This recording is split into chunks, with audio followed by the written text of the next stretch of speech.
Good evening, everyone, and welcome to the live stream. I hope you're all very well tonight. So, who have we got on tonight? We have, we're up to over 200 viewers. That's amazing. So, we have the Buttons blog. Great to see you. Mankini at the ready. We have Killer. Great to have you on, Killer. Thanks for moderating once again. We have Conservator. Great to see you. Good evening, Maxiteers. Maxiteers. We have Lenan. Great to see you. Big Nose One, great to see you. Glasgow, great to have you on. Who said that? We have Super, great to see you. We have Magister, great to see you. We have Tiny Demolition Lover. Then I scratch the microphone. We have CGM, great to see you, CJ. Hope you're well. Who else have we got? Daniel, great to see you, Daniel. Anonymous, great to have you on. We have John O'Sullivan. Great to see you, John. Hope you're well this evening. Cotton Cat. Great to have you on again. Bonsoir. We have Raven. Great to see you, Raven. Michael. Great to have you on, Michael. We have Dano. Great to see you, Dano, once again. Who else have we got? V. We have got... let me see. Boomerang. Great. Boomerang Rage. Catherine, great to see you both. We have 269. Philip, I'll have to go down very quickly. Reagan Elite, great to see you. We have somebody from Israel, I think. Great to have you on. I don't read Hebrew, unfortunately. The real Donald Trump is on as well. That's great. So a big thank you to everyone who's come on the stream. I want to say Ministering, thank you so much for that. Hello, my friends. Great to see you on. Thanks so much for that super chat. So, guys, if you want to prioritize your comment, you can hit me with a super chat. I'll promise to read it out. And, well, we have a lot to talk about tonight. We have the last hours of Donald Trump. Of course, Brexit. Let me move this a little bit over so we can see the chat a bit better. Brexit and, of course, the pandemic to talk about. Hello from Manchester. Great to see you all. And, of course, I try to read as many comments from the chat as possible. If you'd like to support the channel further, you can become a patron and you have access to Discord. And then after the stream, we have a chat on Discord.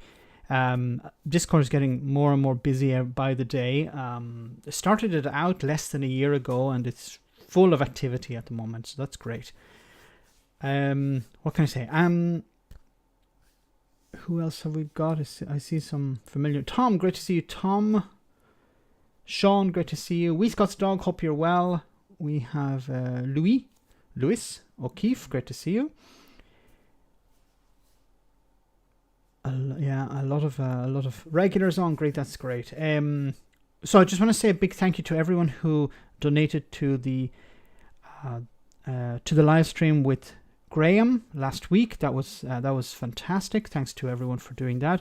We raised about it was just under €300, and then I topped it up to 300. So I'm going to I'm going to post on the community page the receipts from the for the donations for that. It was more on YouTube, but unfortunately, because YouTube take a massive cut when it comes to super chats and donations, so unfortunately, it wasn't as big as we wanted because the super chat part of it goes to YouTube. Unfortunately, they provide this service, but I know some people gave direct donations, and that's a great way to help as well, and that's fantastic. Thanks to everyone for doing that. So I got some feedback on the live stream with Graham, and it was quite positive. I know some people were expecting something a little bit different, but I think because Graham is such a funny guy, he's a bit of a celebrity as well.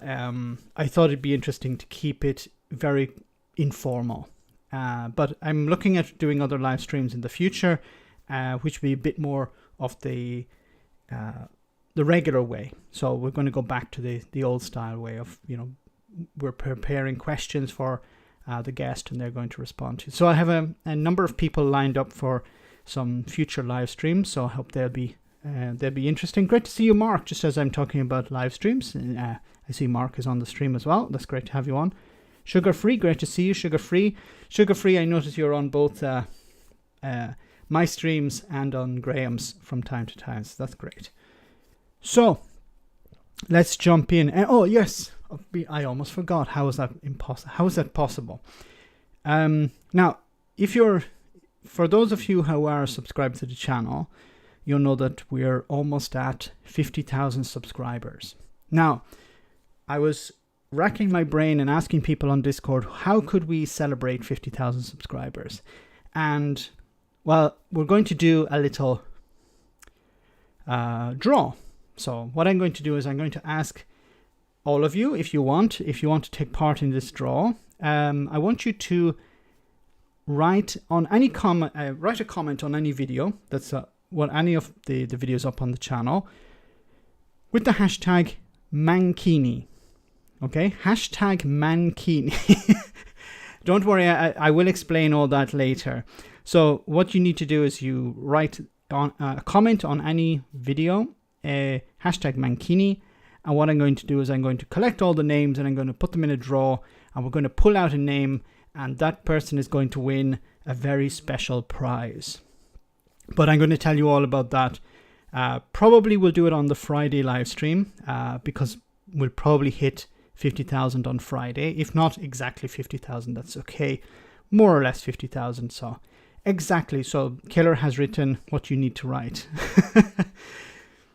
So it's hashtag Mankini. Okay. Make sure you spell it correctly. Otherwise, you may not be in the draw. So you're probably wondering, what the hell is a Mankini? Don't Google it. Or if you do, don't blame me. Okay, I told you not to Google it. So what we're going to do is have a draw. Somebody's going to win a very special prize, very, very special prize, and we'll do that on Friday. So if you want to be part of the draw on any video, just once. You don't have to write a number of times, just once, and I'll collect all the names and we'll put them into a big wheel and we'll find out who's going to be the winner. Chris Ryan, thank you so much. I wonder if we could see Trump in handcuffs soon. So that's interesting, yes. So Trump is very close to the end. It's just a few hours now, and Joe Biden is going to take over. Are we going to see him in handcuffs? I think it's more civil suits that Trump is more worried about. I think he's more afraid of these civil suits. Now, there's also, there are issues that he has where he has broken the law and there's a risk of him going to jail. Are we going to see it soon? Probably not. I think people are just happy to get him out of the White House. But there are a lot of people queuing up to sue him. And as I said before, his reason to stay in the White House was to avoid prison and to avoid having to pay out these litigation fees. You know, it's hilarious that he has stopped paying his personal lawyer, Rudy Giuliani. Rudy Giuliani, who has stood by him through thick and thin and garden centers. He has... guys, no, Mankini, hashtag Mankini, not on the stream, but on a video. So you have to go to a video, write a comment, hashtag Mankini, and then your name will be put into a draw. So it's not related to the stream, it's related to videos. So if any video, even if you've written a comment before, there are a number of videos dropping also tomorrow. So it doesn't matter which video. Can be a video from 6 months ago. It doesn't matter. What I'm going to do is the prize is UBI. Not quite. Just as good. But I'm not going to give it away. Trump wants to hide in Scotland. My God. Wouldn't it be funny if if he flew to Scotland and then he was arrested for something? For damaging, the environment or something in Scotland, and, as he's a normal citizen or he doesn't have diplomatic immunity anymore, he could be arrested and, I don't know, extradited to somewhere. Just getting in some practice, Max. Okay.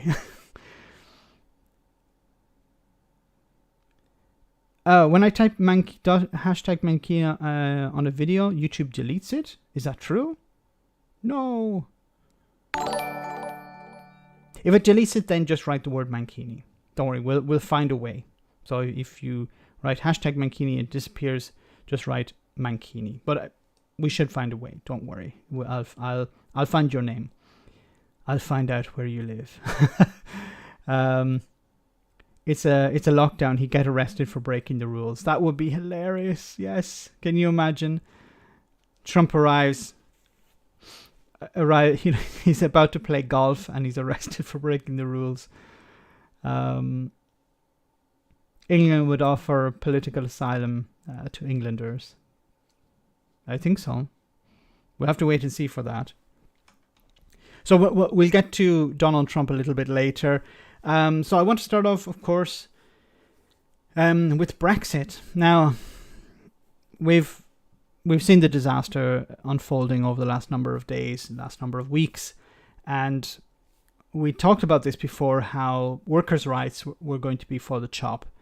The Tories want to turn the UK into Singapore upon Thames, a low regulation economy, something that the EU is against because they want environmental protections, workers' rights protected.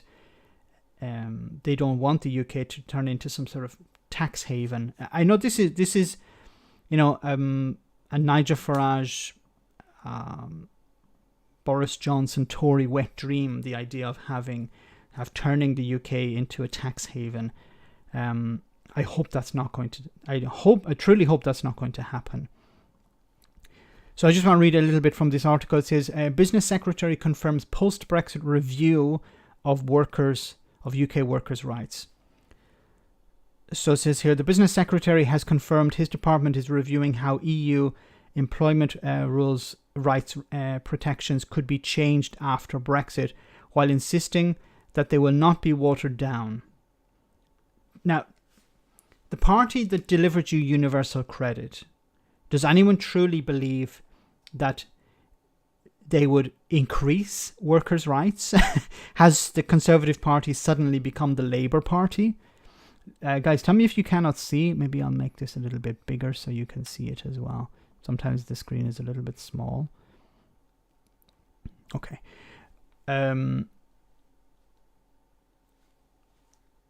The idea that the Conservative Party would increase workers' rights, I don't think that's the case. It's more likely they would decrease workers' rights, of course, strip them away. The idea. I understand some people have criticised, for example, the work time directive, lorry drivers having to stop every few hours to have a break. Those things can be modified. Those things, through consensus in the European Union, they can be modified. They can be in somewhat changed.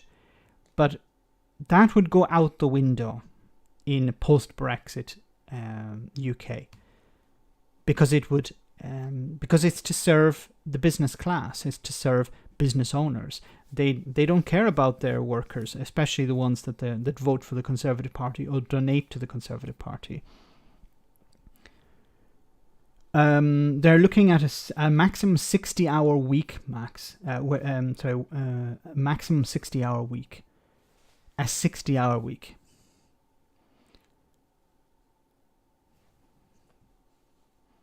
Mog is in charge of the workhouses, yes.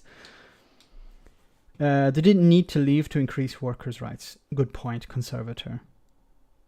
Yes, there's a minimum standard.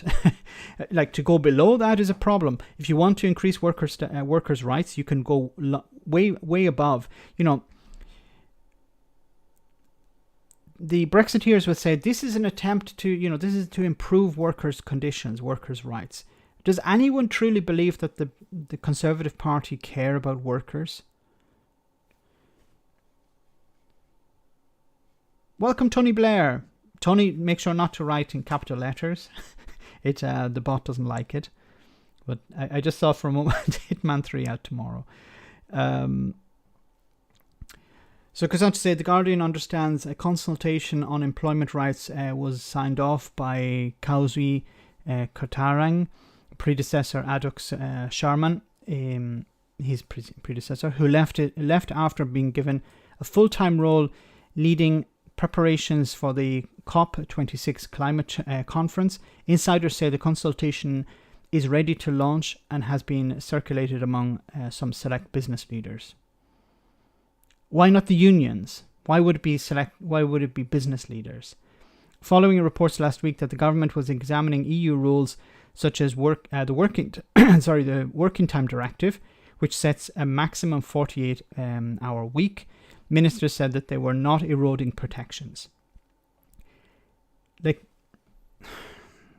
Once again, who would believe that the Tories would increase working protections? Of course they're not going to do that. They have a track record of reducing worker protections. Irman, great to have you on the stream. Thanks so much for coming on. Thanks so much for your super chat. Good evening, Max. Good evening, everyone.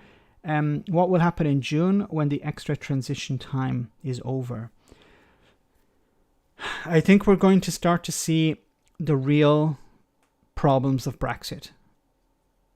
Now, what's happening at the moment is, as you said, it's a transition period. We're seeing already problems at the border. This is just going to get worse. And when this transition period ends, we're going to see the real problems. I want to do a video on it soon, before June, obviously, but it's going to get much, much worse. Much more disruption.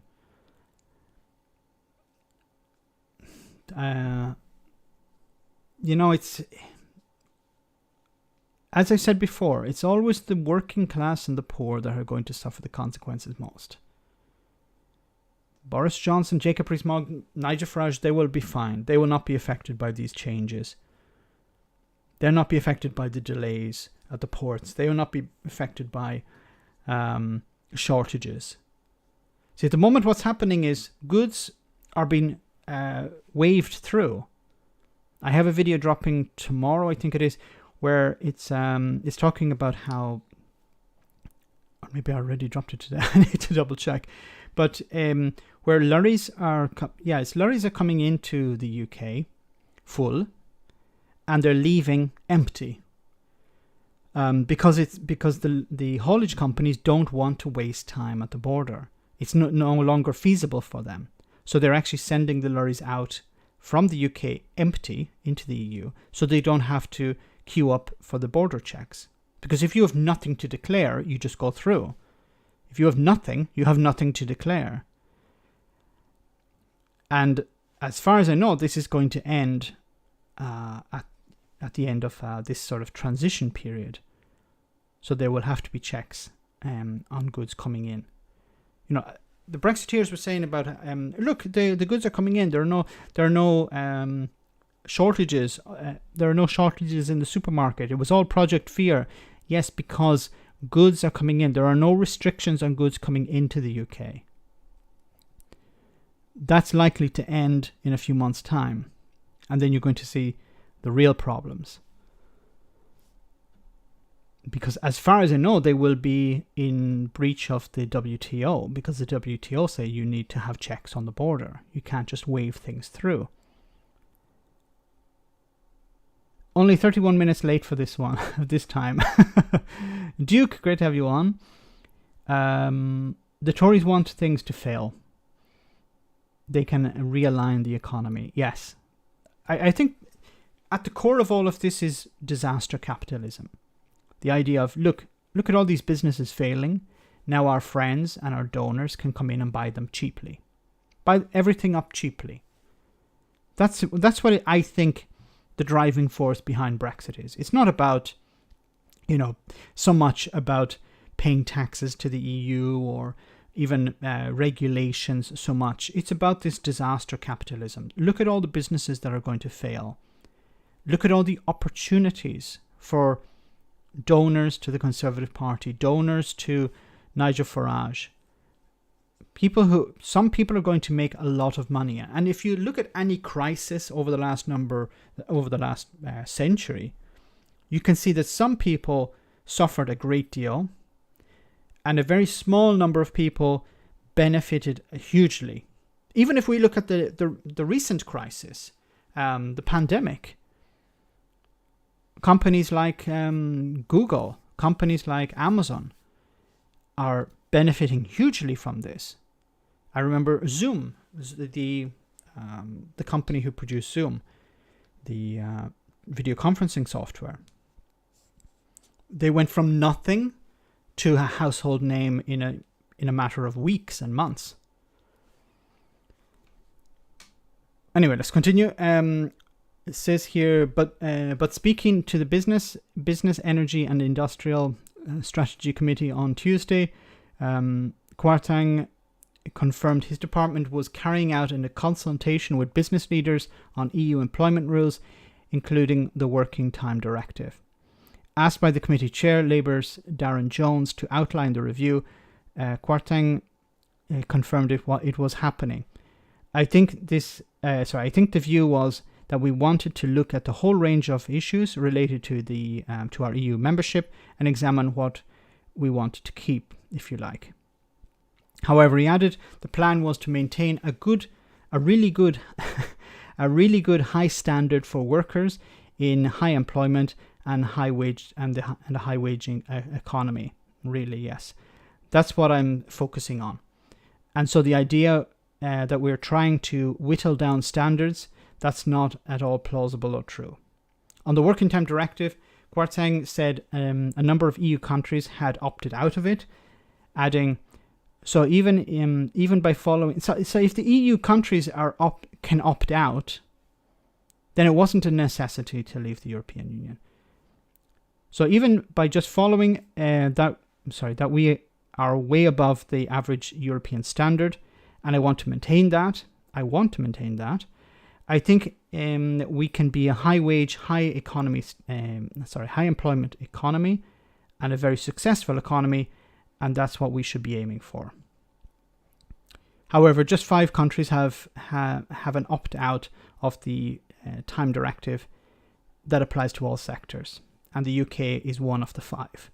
11 other countries have limited opt-out for specific sectors, mostly applying to doctors and medical staff. Wouldn't things have been different if the UK was run by the Labour Party? Wouldn't Brexit have turned out differently if the UK was run by the Labour Party? This is about stripping away workers' rights, stripping away environmental standards. And, to reinforce this point, I want to show you this. Where is it? Let me bring it up here. Just a moment. So one story is about ripping away rights for workers, protections for workers. UK ministers gain power to allow lower standard food imports. Now remember that Boris Johnson and the Brexiteers said, no, we're never going to, let me just bring up the title so you can see it. We're never going to import chlorinated chicken, or we're not going to reduce environmental standards, or we're not going to harm food imports. We're not going to reduce the standards of food imports. We care about high standards. And as soon as they were saying that, they were planning to remove those standards and those protections, of course. Under Corbyn, yes, much better. Under Starmer, less so. But still, yes. American standards. Hormone-treated beef and chlorinated chicken, for example. But that it's not just the meat. It's all products have... the US seem to have lower standards than the European Union. But let's continue. So trade bill vote rejects Lord's amendment giving MPs greater scrutiny of trade deals. This is... So MPs voted to give themselves less ability to scrutinize trade deals. Just think about that for a moment.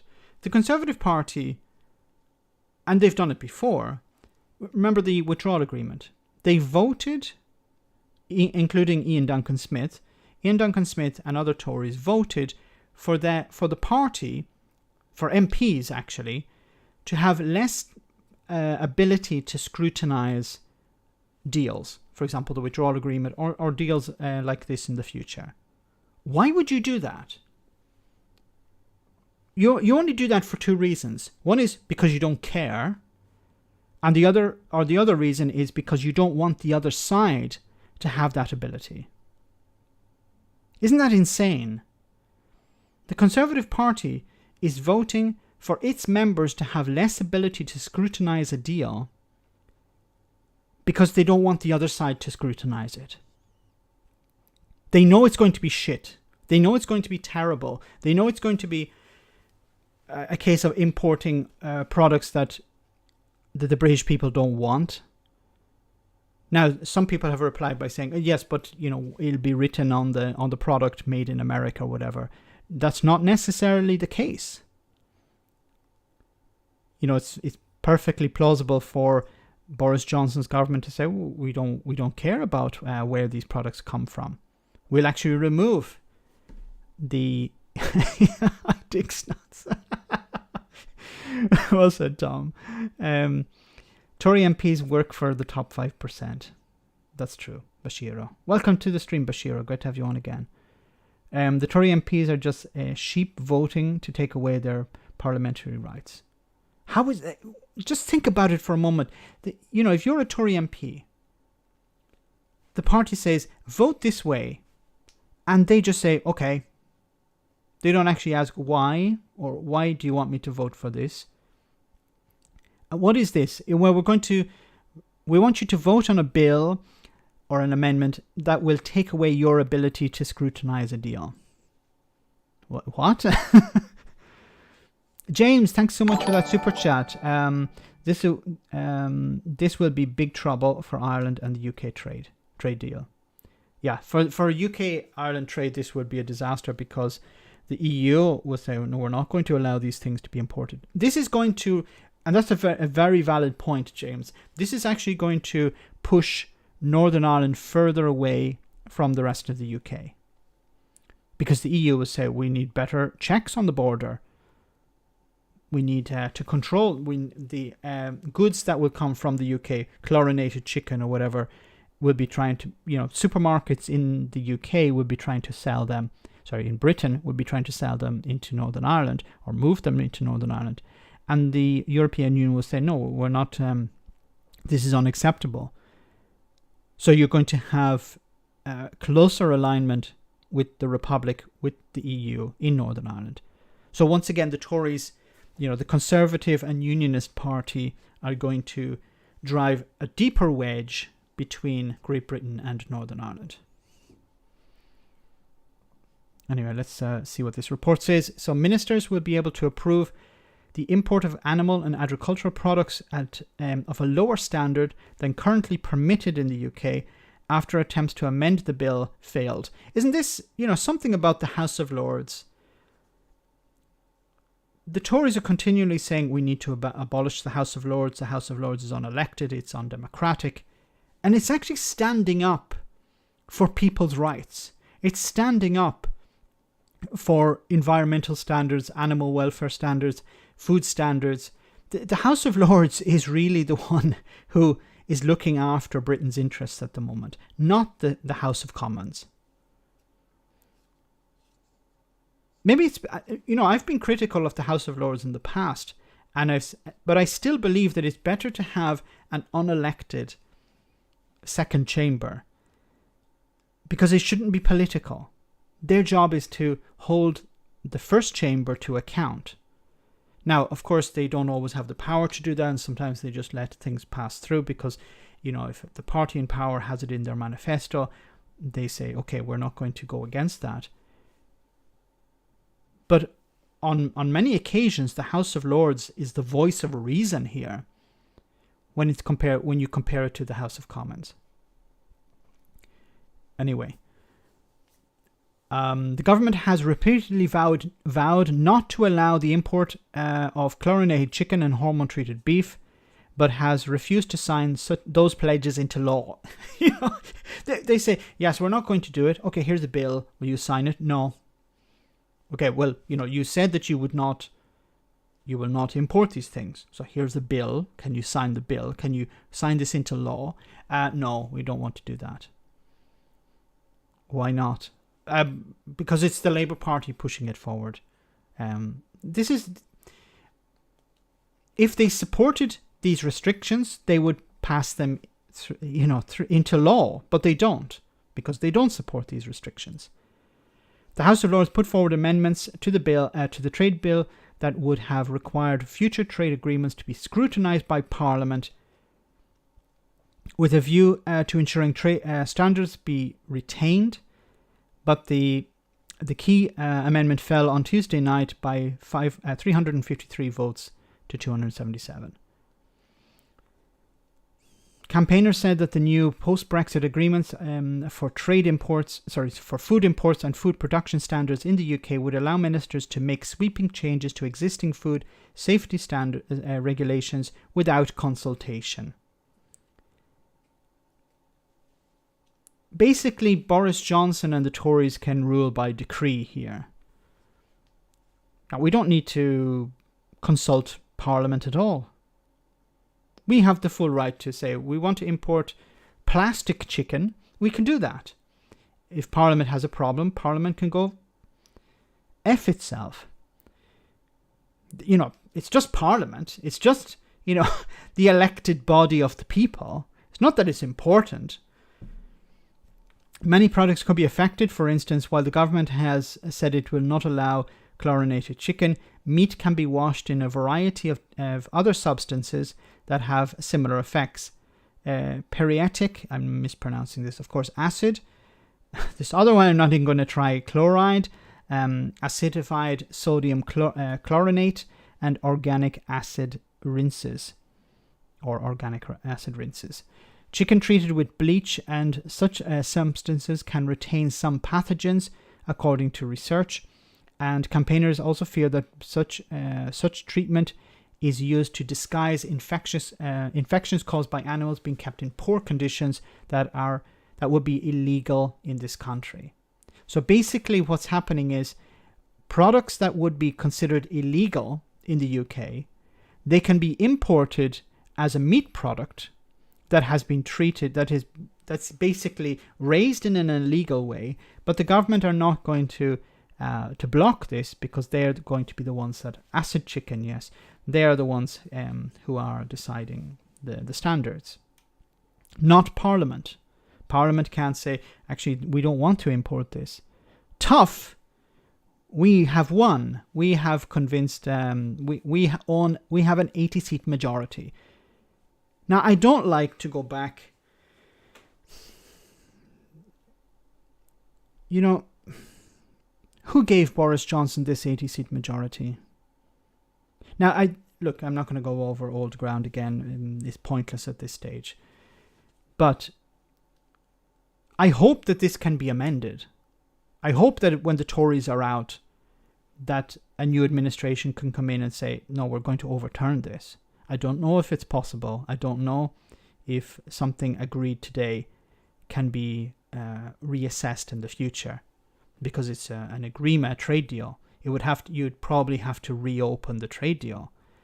And if the UK sign a trade deal with the United States where they say, yeah, give us whatever you have, and it's agreed today, I don't know if the United States would be willing to reopen a trade deal with the UK, because it wouldn't be in their favor.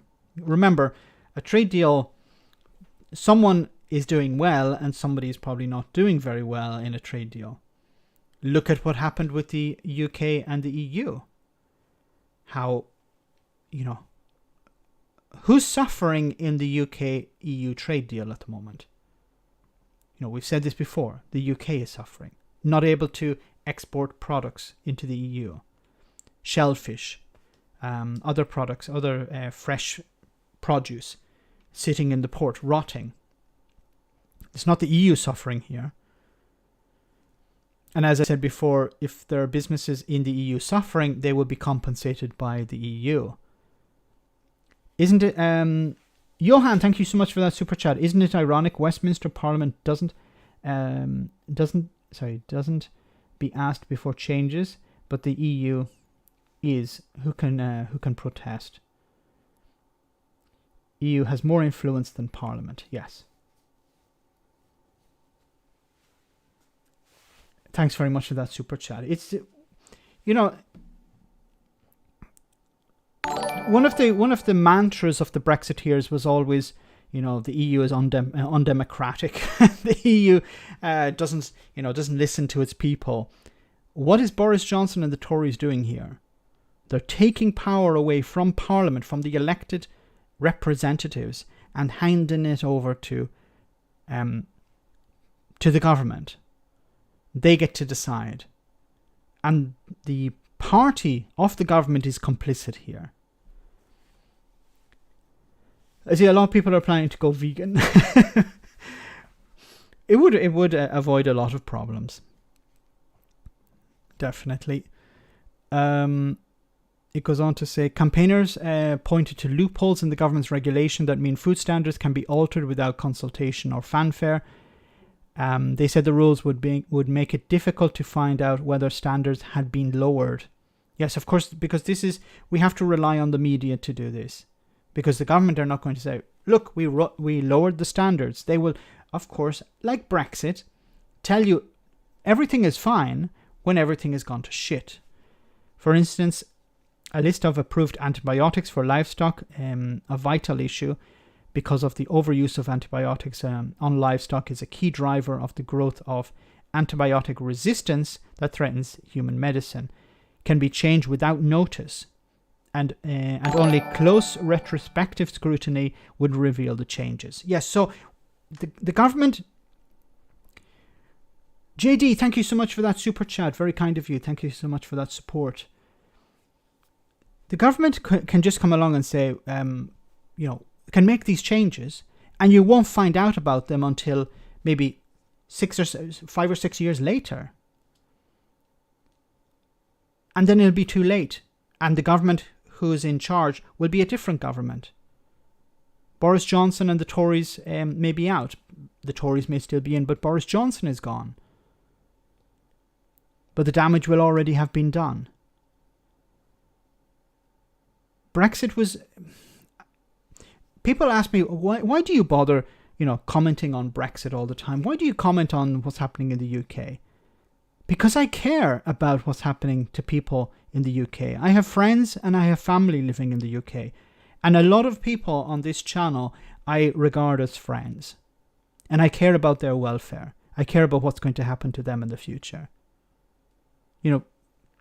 We've seen how Brexit is damaging livelihoods. We're going to see how Brexit is going to damage people's lives as well. And if I can be a little voice against this, then I'm going to do that. Because Brexit is a symptom of a greater problem. It's politicians convincing people to vote against their own interests. And you can see Nigel Farage is starting his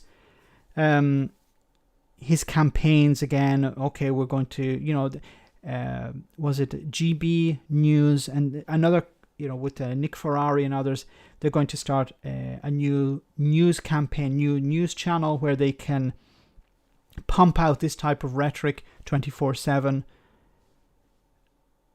because they know that the public are willing to do what they want. They know that the public will vote against their own interests. And if you can convince people to vote, if you can convince the poor to support parties that look after the rich, you're doing really well. Rich people will give you money. Leland, thank you so much for that donation. Very kind of you. Thank you so much. As always, you're always donating. Thank you so much. You're too kind. If you can convince people to vote against their own interests, you can convince poor people who have no power that they need to give power to people who don't need power, who have money and want more money. You can convince them to vote for a party. I'm still in shock how poor people voted for Boris Johnson and the Tories to get Brexit done, of course. But they voted for them. And how did they benefit? How did those people benefit? Those poor people? They did not benefit. Are they going to benefit in the future? No, they're not. Now, some of them will turn around and vote for Boris Johnson again. In a way, I don't believe it's the case, but in a sort of sick way, you have to admire that. Philippe, thank you so much for that super chat. Leave.eu turned into escape.co.uk. Well, very well said. But you have... Imagine you're able to convince somebody that they're not going to... that they are going to benefit in some abstract way. But in reality, the person who's benefiting are the mega rich. Because they're going to... When businesses, as I said at the beginning, when businesses are failing, they're able to sweep in and buy them up cheaply. And you convince the poor people to do that. But how do you convince the poor people? You can try to convince them saying that things will get better for you. That can work in some ways. Or you find a scapegoat. Your problems. You know, you have all these problems. You know whose fault it is? It's the EU. You know whose fault it is? It was those people coming across the sea in a dinghy. They're coming to take away your rights. They're coming to take away your liberty. Your money, anything that you have, you know, the little amount of money you have, those people are coming to take it. The EU, the people in the dinghy. You know, the idea that you can turn people who have no power, no money, around and get them to fight against other people who have no power and no money. Scottish lass, yes. Thank you so much. How you can get them to turn around and take up arms almost against people who have no power. It's an amazing ability how you can do that. Nigel Farage has perfected that ability. Anyway, I'm getting on to a bit of a rant here. But we see here recent just at this last part here, it says recent research suggests the government may run into trouble with its red wall voters if food standards are lowered in trade deals. Quantitative research among focus groups of the 52 first-time Conservative voters in red wall constituencies carried out by Unchecked UK in partnership with KSBN Brand Futures found support for stringent food standards. Yes, but once again, as said above, if the government don't say that they're reducing food standards, then the red wall voters won't know any different. Because, you know, where did the red wall voters get their information from? They get it from the Express. They get it from the Daily Mail. In some cases, I hope it's not the case, but in some cases, some of them even get it from the Sun. Scottish Lass, thank you so much for that super chat. Very kind of you. Thank you so much. So if you're getting your information from the Sun or from the Daily Mail and they're saying food standards are higher than in the EU, you know, are people going to research that and go, well, let me check if it's true? Or are they just going to read the headline? They're just going to read the headline. Psychological warfare. Well said, Richard. Can you link me to the food standards article? Let me see if I can do that. I'll try and post it here. Just a moment. Because I have to open.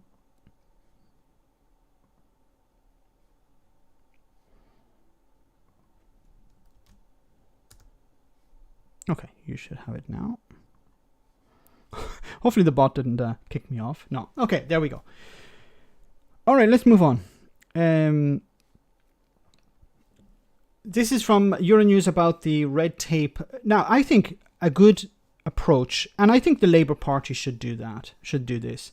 They should call this Brexit bureaucracy, Brexit red tape. Don't allow the government to say, yes, there's a bit of extra, paperwork or some teething problems.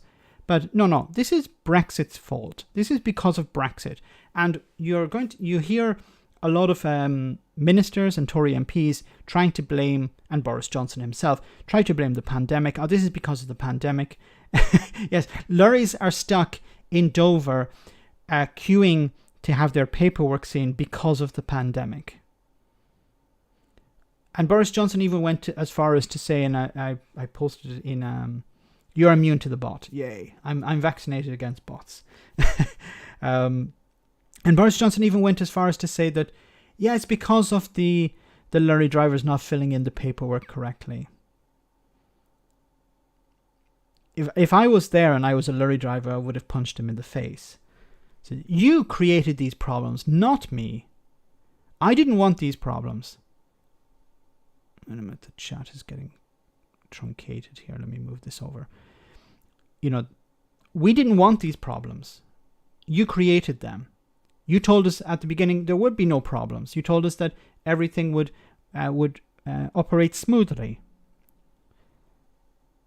No, Max, the EU is stubborn. They could lower all hurdles for the UK like before. Just don't want to. Yes.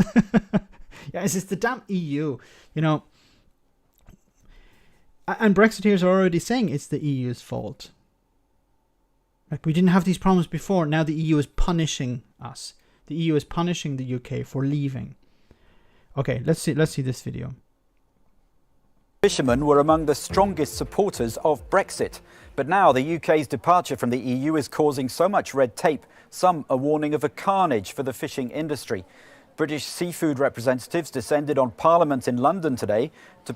What they should have done, and look, I don't believe, if this fish is not fit for consumption, then they should have thrown it on the ground in front of Parliament.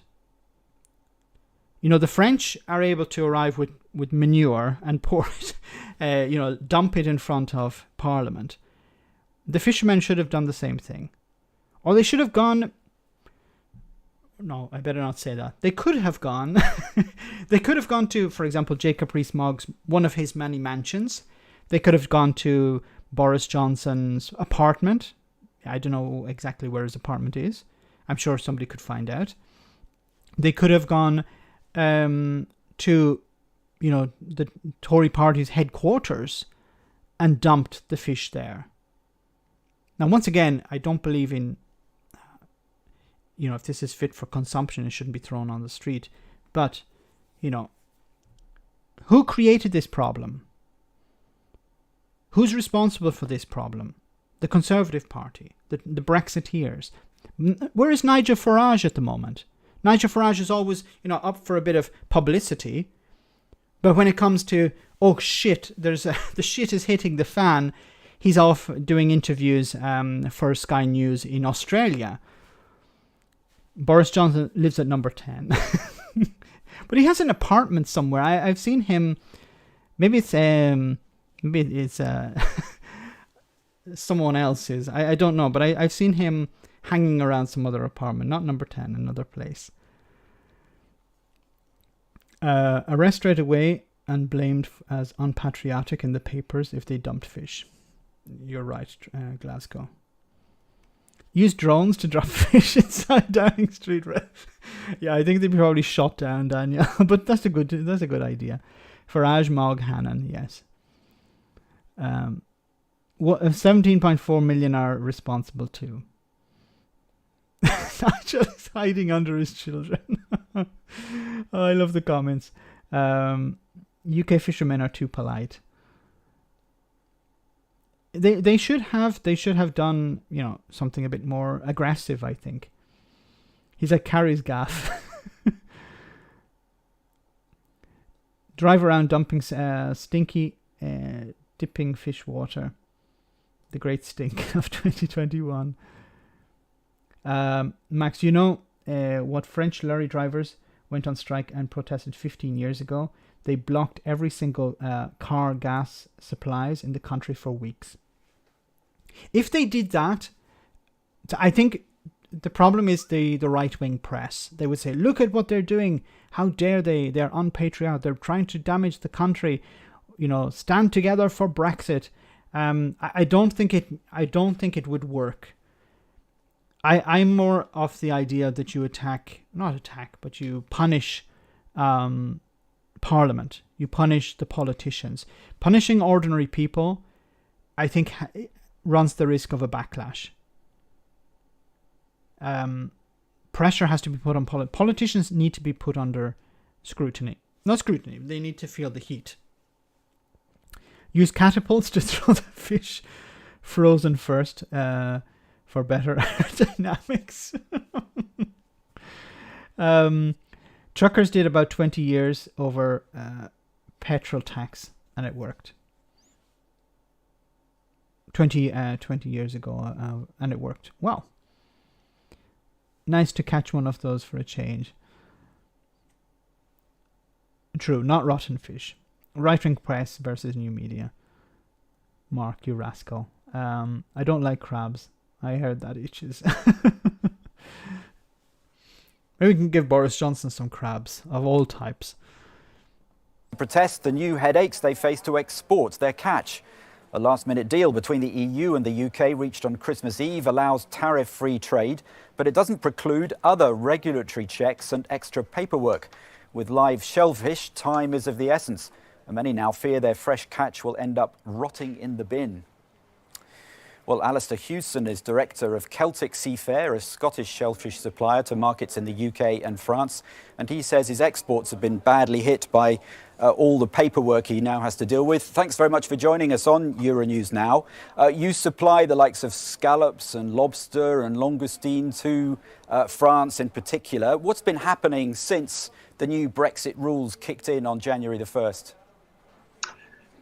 Well, when we began the new year, we thought we were in a good position to comply with all the regulations and the requirements to get our shellfish across the border into Europe. So we started the new year by collecting shellfish a week past Monday, mainly live langoustine. We don't export many scallops. There's a good market for them in the UK. So we collected a large amount of live langoustine in this firm. We collected over 2 tons. And we hope to be able, that our exporter, DR Collin & Sons from Eyemouth, would be able to get them away for us on the Wednesday of that week. They had a load in Eyemouth, a very small load, a test load in effect, which they had loaded on the Tuesday, so that would have been the 5th, to send across the channel. And unfortunately, due to various issues with the systems and the authorizations for getting that load away, it never left the yard. This is a common problem that has been raised, is the problem of the systems. So the systems are not communicating. The systems between the lorry drivers and the port authority or the government system, there are communication issues, or there's data is not being transferred correctly. And of course, if the paperwork is not correct, then the product or the lorry has to sit and wait until it's fixed. So that then put us in the position of not being able to send our product to them to export on the Wednesday. What exactly is all the paperwork and the new demands that are causing so many problems? Because we knew this was going to happen. We've known for a long time the potential implications of these regulations and these changes. In particular, my own association, the Scottish Creel Fishermen's Federation, have been lobbying for the past 18 months to 2 years to say, about the detrimental effect that it was going to have on live shellfish exports in particular. I don't think any of us foresaw just how bad this was going to be, but some of the requirements that we didn't have to comply with before are catch certificates, which prove that a vessel has landed a given catch in the UK to begin with.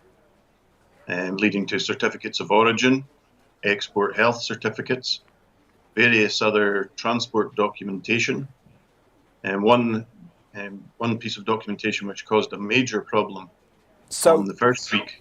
Sorry. Just one more question then, because what do you want from the government? You've taken your protest to London. And of course, because so many fishermen did actually support Brexit, aren't you reaping what you sowed to a certain extent? The fishing industry is multifaceted. Not all fishermen, certainly not small-scale shellfish fishermen, voted for Brexit because... So I think this is a valid point. So, some fishermen voted for Brexit, others did not. Bogdan, thank you so much for that super chat. Yay, new Max video. Hi Max, and hi all. Hi everyone. Thank you so much. Welcome to the stream. Hope you're well. It seems to be the case that some fishermen voted for Brexit, a majority voted for Brexit, but I think, as we said before, even if the majority of people voted for something, everyone else is going to suffer the consequences as well. So while I have been critical of, people who have voted for Brexit, let's also look at, if a business owner voted for Brexit, there's a possibility that his or her staff did not. But they're going to suffer the consequences anyway. So it's not a case of pointing the finger at the people who voted for it. At this stage, it's done. What can be done about it now? How can it be fixed? How it can be fixed is the government Boris Johnson needs to get his finger out of his arse, and he needs to get the ports up to speed. They need to hire people. They need to fix the problems that exist between the government system and the system used by the haulage companies. Like, until that's sorted out, you're going to still see problems. There's no point blaming the truck drivers. There's no point blaming the EU. There's no point blaming COVID. Boris Johnson needs to say, okay, this is the problem. He doesn't even need to go on TV and say it, but he needs to organize it behind the scenes. Say, okay, this is the problem. We need to hire more staff. We need to get this system corrected. We need to spend money. It has to be spent, and a huge amount of money is going to be spent because you'll have to do it quickly. If you want consultants to come on board and get this thing fixed, you're going to have to pay them a lot of money. Now, they don't seem to have a problem paying consultants lots of money when it came to the Test and Trace app. So perhaps they can consider spending some extra money to get this sorted. Bogdan, again, thank you so much for that super chat. I foresaw this from day one. 10 years of logistics experience and a customs agent degree. But what do I know? Are you sure you don't know? You Bogdan, you have your experience, but don't you know that John Redwood, he's a Tory MP. He knows. He doesn't have experience, but he knows more than you do. You need to sit down and be quiet. Let's hear what John Redwood has to say. Or the head of the World Trade Organization needs to sit down, and now we have to listen to what Liz Truss has to say, or what Jacob Rees-Mogg has to say. Kieran the van driver may have experience of crossing borders with goods and sitting in car parks for hours waiting for his paperwork to be done. He may have that experience, but he doesn't know how international trade works like Jacob Rees-Mogg does. Of course, Jacob Rees-Mogg has never, completed forms or anything, but that's irrelevant. Okay, if anyone doesn't know, I'm being extremely sarcastic here. Lower standards of food will be the next. What will be next? Healthcare? Yes. Maybe not the next one on the list, but it is on the list, unfortunately. Healthcare is going to be one. And I've said it before. Even there are quotes from Nigel Farage where he says, privatization would help the NHS. An American model would be beneficial. Because he knows that he can benefit from it if parts of it are sold off, or people who support him are going to benefit if the NHS is sold off. There's no getting away from that. Thanks again for the super chat. Yeah, but I'm afraid there are a number of things on the chopping block. We've seen workers' rights. Just tonight we've seen workers' rights, we've seen food standards, next will be healthcare, of course. There will be a number of different issues. We've seen how privatization works with Serco and G4 in the past. Private companies running prisons, low-paid staff doing the job of prison wardens or prison staff, without the proper training or experience or pay. I'm extremely worried about workers' rights. We can only hope that this government will be thrown out at some stage, sooner rather than later. The Labour Party can come in, and hopefully the Labour Party can put in place policies, put in place legislation that will defend workers' rights. I think that's the only hope at the moment. Rosanna, welcome to the stream. I hope you're well. Great to see you. Enjoying your streams as well. I don't get to get on board all of them, but I do enjoy the ones that I see. Okay, let's continue. We'll just finish this video and then we'll move on. Many realised the implications of doing so, which we are now trying to deal with. What do we want from the government? We want a system which works, a system which allows us to export our shellfish relatively freely and without massive time delays, which we have right now. Many people are now calling for compensation. This was not a feature last week, but the longer this goes on, day by day, businesses are losing more and more money and getting in a worse position with every day that goes by. Okay, but compensation will help some way. But of course, Boris Johnson and the Tories are not all that interested in compensating these businesses. Boris Johnson said, yeah, we will compensate. But we don't see any fund being put in place to compensate people. And how will the compensation work? Joe, thank you so much for that super chat. Hi Max, great channel. All of your videos are spot on. Please do one about the music industry. We're suffering from lockdown and Brexit in equal measure. I'm so sorry to hear that, Joe. I definitely will do a video. There was a video I wanted to comment on today. I may do it tomorrow about the music industry who are not being. So what the Tories have been doing about the music industry have been, how the EU said, look, on humanitarian grounds, we will allow a sort of free movement. I'm not all that well up on it, but as far as I know, there was a type of freedom of movement for musicians, for example, to play in Europe. And the Tories didn't want it. They said, we don't want that. We reject that offer.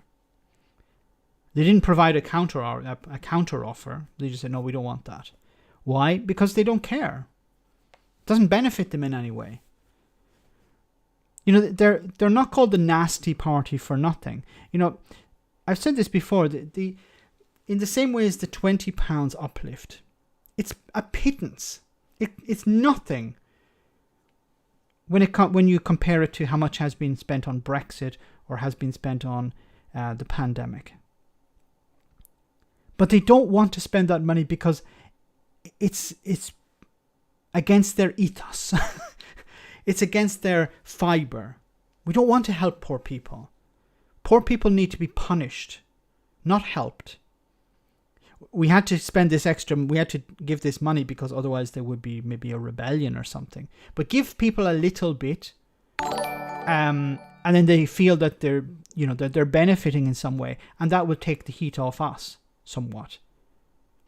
In the same way with the free school packages, the free school meals, it's nothing, a cost of nothing.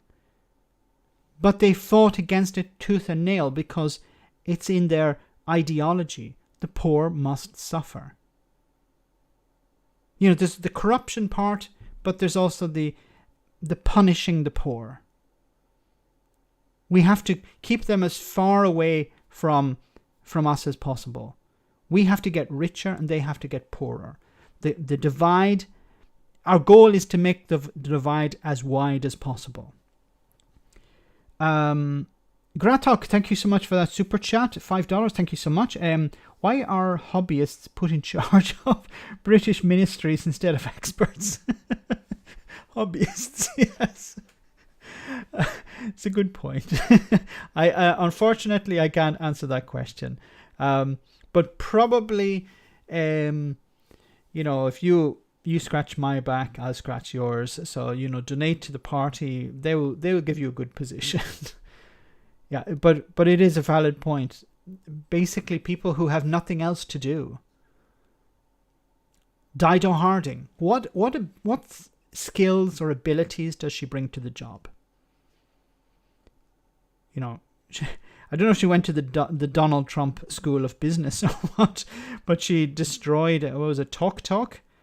It was a fiasco at TalkTalk, a disaster. And so the Tories said, well, you've been a disaster at TalkTalk. You're overqualified for the position of running the Test and Trace app and, NHS Test and Trace. Philippe, thank you so much for that super chat. A system which works. They voted to leave it. Yeah, that's unfortunate for for some of these fishermen. Once again, I don't want to tar everyone with the same brush because I know that many fishermen voted against Brexit. Unfortunately, the numbers seem to be more in favour.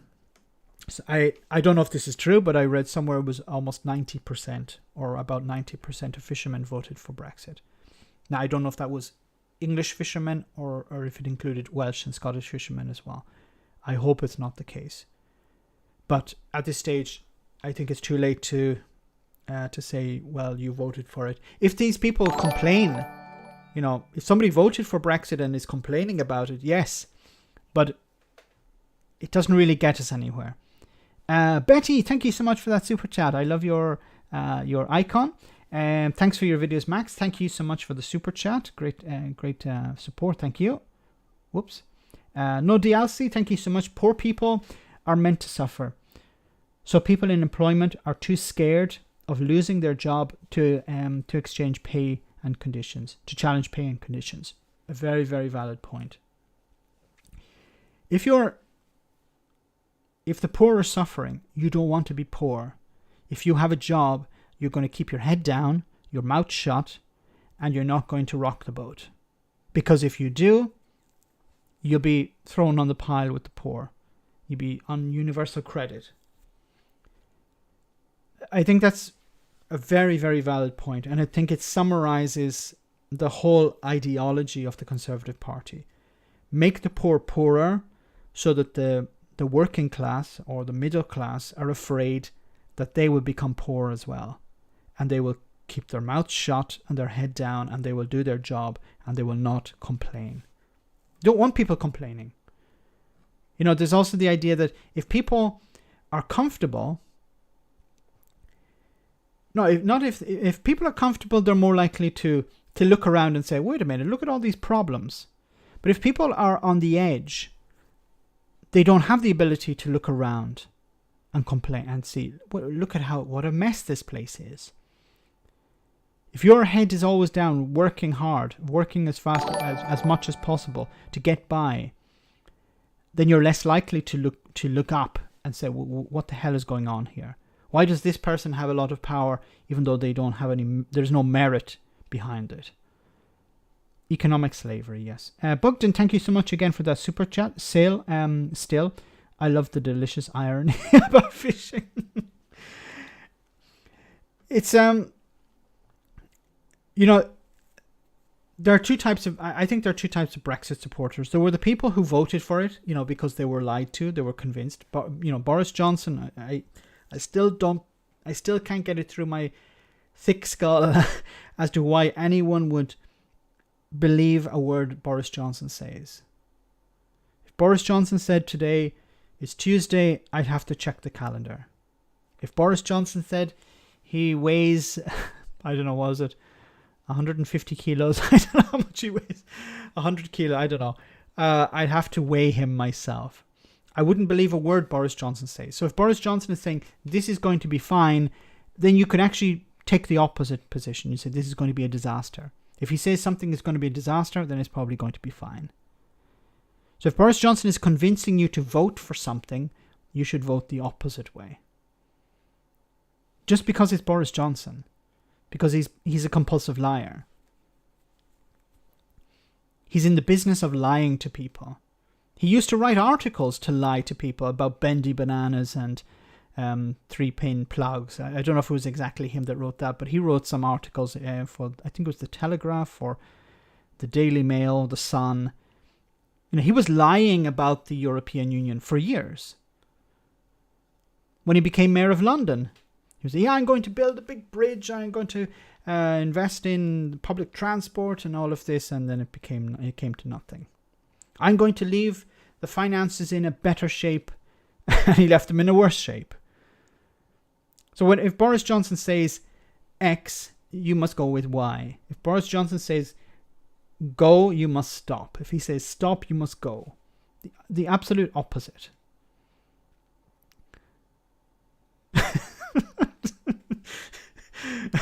Where's my straight banana butt black powers?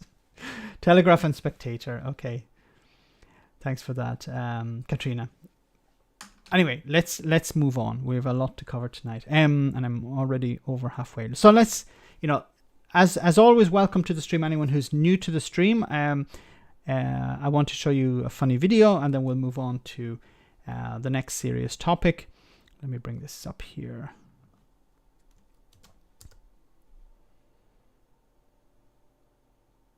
Come back. Let me make it a little bit bigger. It's a nice song to celebrate Donald Trump's leaving of the White House. So this is from Iona Fife. She's this singer. She says here, here's a wee song message to Trump. It's called Donald with a Loser. Donald with a Loser. So let's have a listen. Let me turn up the volume a little bit. I've just come back from KFC, a family feast sat on my knee, and the wife comes in and shouts to me, Donald, you're the loser. Oh, what a fraud, oh, what a cheat. Drain the swamp, tack back the streets, march to the hill and send some tweets. Donald's no the loser. Drive round in my motorcade, salute the clan at the barricade, kiss the wife and then she said, Donald fit a loser. Oh, what a fraud, oh, what a cheat. Drain the swamp, tack back the streets, march to the hill and send mere tweets. Donald's no the loser, I'm the greatest president of all. Did the deals and built the wall. America will surely fall if Donald is the loser.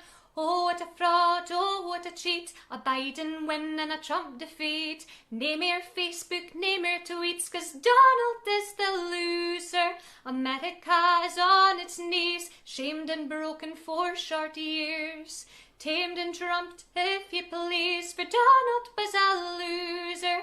He Jim ho and he Jim hey, it didn't have to be this way. If only Joe had stayed away, I would not be the loser. Oh, what a fraud, oh, what a cheat. Drain the swamp, tack back the streets, march to the hill and send me tweets, 'cause Donald is the loser. Fantastic. Donald is the loser, yes. Bogdan, thank you so much for that super chat. Farmers beware, prepare now. Tories will come after farming by justifying the EU imports are expensive and then utterly decimate the industry. Yes. In two ways, farming is going to suffer because of these exports as well. They need these certifications for these veterinary certifications, and they'll also, as you said, if you're importing cheap beef, really cheap, you're going to decimate the local industry, the national industry. But the Tories don't care about that. It's about the bigger picture. Okay, let's move on.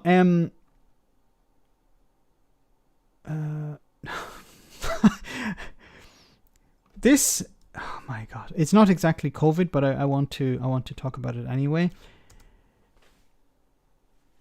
Experts unconvinced by Lord Sumpton's lockdown ethics. Now, let me actually see if we can find. No, I'm afraid of showing videos from the BBC because sometimes they can be a bit problematic. But this guy basically telling people that their lives are less valuable.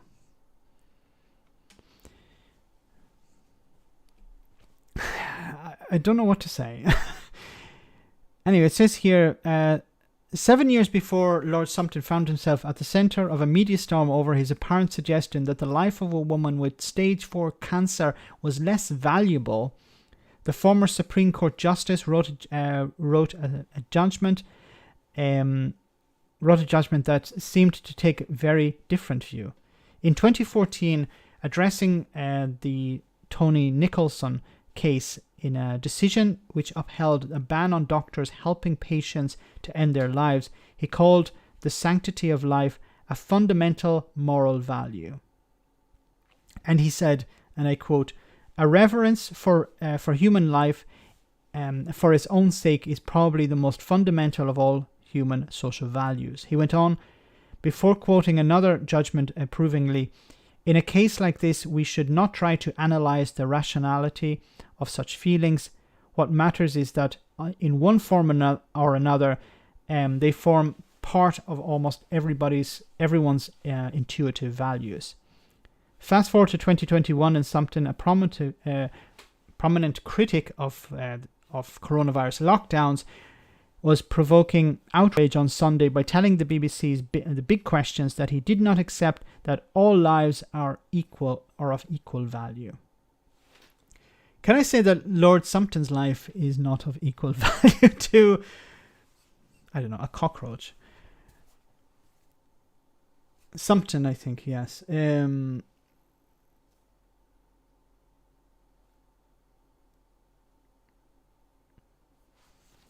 Sumption,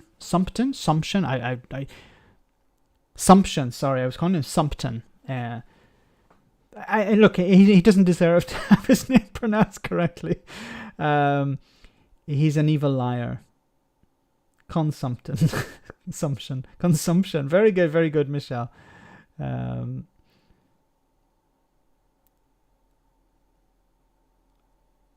He's pro Boris above all else. There we go. Like, how can you value somebody else's? He says you have no value. Why? It's because she's not contributing to society in the way he believes. Because she's not working. Is that it? I haven't followed the entire debate on this, but I get the impression it's, well, you know, you're going to die soon, so you're no value to society. You know, he could drop dead at any moment. He's no spring chicken. Should we say that his life has no value in society either? Everyone has their own value. A cockroach is far more valuable. Define value, exactly. Sumptuous. But Lord Sumption is a living embodiment of what Brexit is. An evil bollocks. Well said. Brothers and sisters, poverty serves no purpose. It is not virtuous. I will not guarantee you a place in some spacious paradise. It's not a challenge. It is dehumanizing. Well said, Pablo. We should make him Lord of Rockall and keep him there with the seagulls. What did the seagulls do to deserve that? Anyway, but staying on more or less on the topic of the lockdown. It's a bad night. It was a bad day to stop drinking. What was that from Airplane? I think it was. It was a bad day to stop drinking. Universal credit cut will hit red wall seats hard, as Tories warned. Once again, this is back to we don't give a shit. A plan to slash universal credit will have the biggest impact on in the poorest towns in England. The government has been warned after it emerged that claims for the payment have increased far more in the most deprived areas during the COVID pandemic. What's going to happen is when the support, for example, the it's slipped my mind now. Not redundancy. The furlough scheme. When the furlough scheme is ended, the pandemic is not over. We've been here before. Getting close to the end of the furlough scheme. And I've talked about this back when it was in November, I think it was, at the end of October. I was saying, look at what's going to happen. People are going to be laid off. The furlough scheme, what are they going to do? They're going to have to go on to universal credit. The government don't want to continue to fund the universal credit. Those on universal credit don't vote Tory anyway. I don't know if that's true, David. A lot of people in the Red Wall voted for Boris Johnson because of Brexit. It's really sad to get old, Max. I led the... Oh, okay. Monkey John's tree disappeared. At this point, the Tory promise is as good as Plumber's estimate. Plus, they will piss in your sink. Oh my god, you're trying to break me tonight.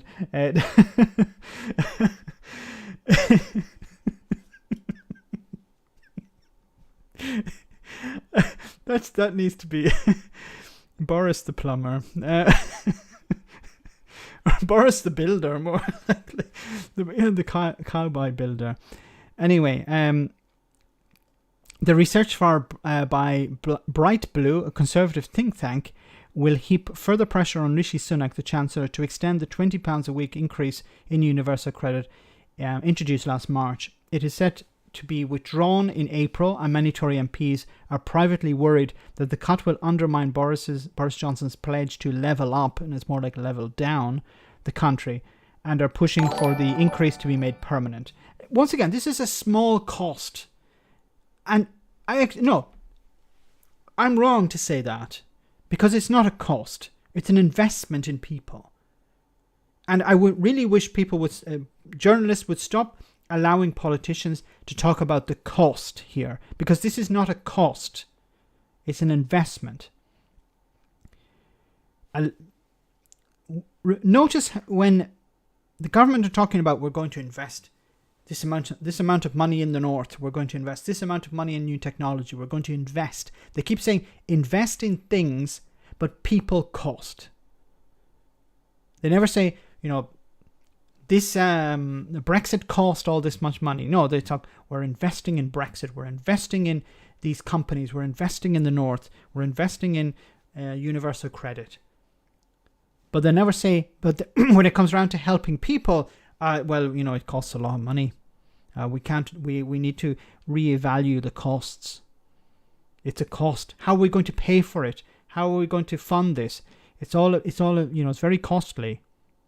When it's about helping people, it's a cost. When it's about helping businesses or some abstract thing, it's about an investment. Bogdan, thank you so much again for that super chat. I would like to see the ones that were screaming scroungers, not to be paid any money in universal credit or furlough. Bloody hypocrites. Yes. So many people who have been shouting scroungers for a long time, and also because they have been convinced by the right-wing press to villainize the poor. Ordinary people now. There was a time when universal credit was for poor people. It was the poor who were on universal credit. It was the poor who needed access or needed the support of food banks. That's not the case anymore.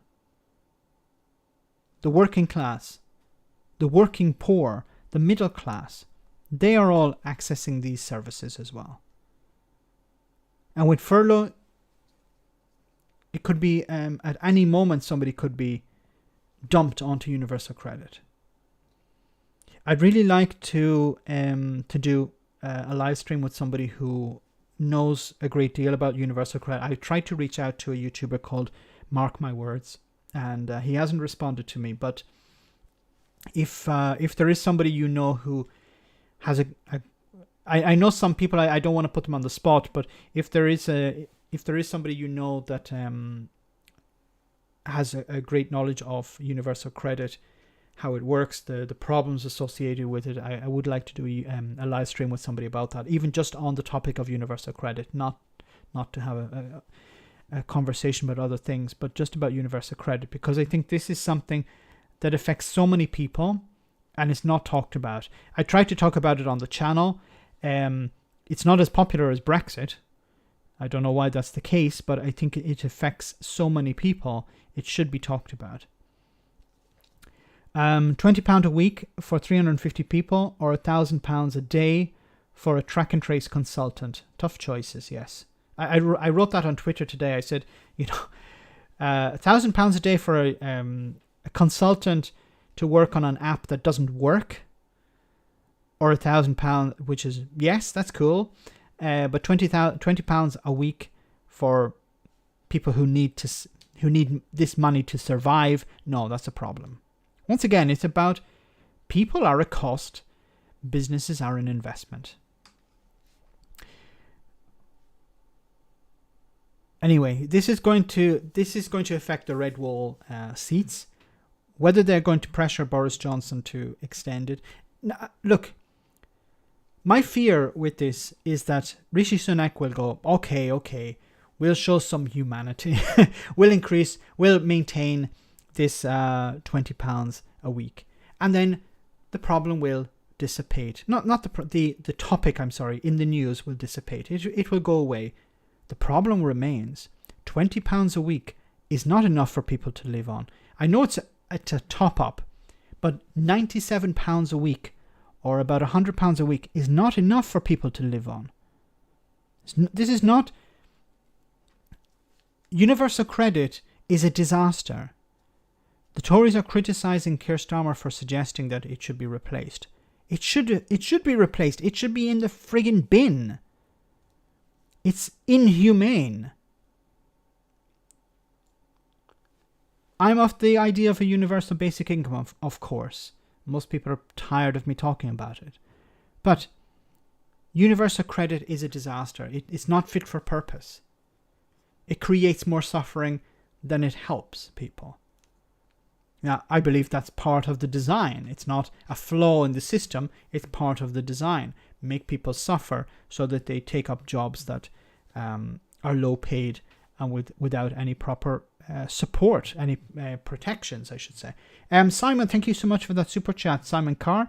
Hey, Max. I don't feel bad for what's happening to the fishermen when you figure out that the percentage of them who voted leave. Also, I think it's poetic that they were the first ones to be betrayed. I think it's. I feel sorry for the ones who voted to remain. I don't so much feel sorry for the ones who voted leave. Because and I've talked about this on the channel, James O'Brien was saying, we should have compassion for these people. Unfortunately, a lot of people. Night Mark, thanks for coming on the stream. See you soon. Take care. Unfortunately, a lot of people who voted leave went on to vote for Boris Johnson. Now, many people didn't know what the European Union was about. I understand that. A lot of people didn't understand what Brexit was going to be. I understand that. A sizable amount of the population have no interest in politics. Many people wanted just to give the government a bloody nose by punishing them by saying, okay, you don't want us to leave the European Union, we're going to leave. This is a way to punish the government. I understand that there are many reasons why people voted to leave. Now, after it was becoming more and more apparent that there will be problems, that Brexit will not be the sunlit uplands that Nigel Farage and Boris Johnson had promised. And after that, people continued to vote for Boris Johnson. If somebody else was to say, look, I will deliver a good Brexit deal or whatever, that's understandable. But Boris Johnson, it would be like, would you... I don't know. Maybe I'm too much inside a bubble. I don't understand how other people think. I just don't understand how anyone could trust Boris Johnson. I have hope sometimes. You know, when Boris Johnson was in hospital and he came out, I didn't, you know, I wouldn't have put money on the table and said he's going to change. I had hope that he would change. I had a feeling inside saying there must be some humanity in him. He will stand up. He should stand up. He should feel, if it were if I was in that position, I would be so thankful to the NHS for saving my life. I would say to the NHS staff, I would say, I will do whatever I can to help you. And if I have to resign in order to get that done, if I have to lose my job as Prime Minister, you know, it's not I'm losing my job and I'm going to be living under a bridge. If I have to fall on this sword to save you, I will do that. And he didn't. You know, it's like somebody who pulls you out of the water. You're drowning. Somebody reaches in. They risk their life to pull you out of the water. And your first response is what? To kick them in the legs, kick them in the knees, and throw them into the pool or into the river or whatever it is. That's the impression I got from Boris Johnson. You know, the NHS saved his life. The doctors, the nurses, people on, you know, nothing near £150,000 a year, saved his life, and his response to them was, "To hell with you, I don't care about you. I don't care about the NHS. If I can sell it off, cool. It means nothing to me." That's not just someone, that's not indifference. I would call that evil. And that's one of the reasons I rant about Boris Johnson on a daily basis. Because he's not just somebody who's corrupt. Because a corrupt person would be, okay, I just want to make money from this. But this is about somebody saving your life. And you just turn around and say, to hell with you, I don't care. You've served your purpose. I think this is probably the breeding, this is the mentality of the Eton education, I think. If these people saved your life, it was their duty.